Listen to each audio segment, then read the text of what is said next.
আমরা দেখেছি ডাকসুর যে মুক্তিযুদ্ধ বিষয়ক যে সম্পাদক ঝুমা, আসলে সে তার কিছুদিন আগে তার একটা স্ট্যাটাসে সে মুক্তিযুদ্ধকে বিকৃত করে একটা স্ট্যাটাস দিয়েছিল শহীদের সংখ্যা নিয়ে। সে সেখানে বলেছিল সহস্র।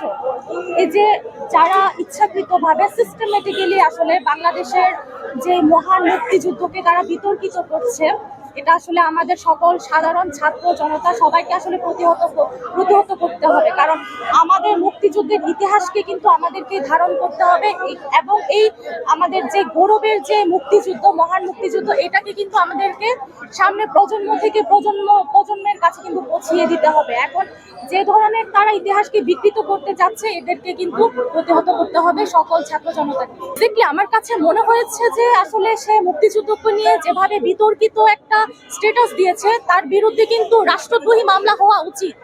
আমি জানি না বাংলাদেশের আসলে কেউ কেন তার বিরুদ্ধে কেন রাষ্ট্রদ্রোহ কেন মামলা করেনি। কারণ এটা তো আমরা জানি যে এটা বাংলাদেশের ইতিহাস, যে আমাদের প্রায় 30 লক্ষ শহীদের রক্তের বিনিময়ে 2 লক্ষ মা বোনের সম্ভ্রমের বিনিময়ে কিন্তু আমাদের এই মহান স্বাধীনতা, মহান বিজয় দিবস।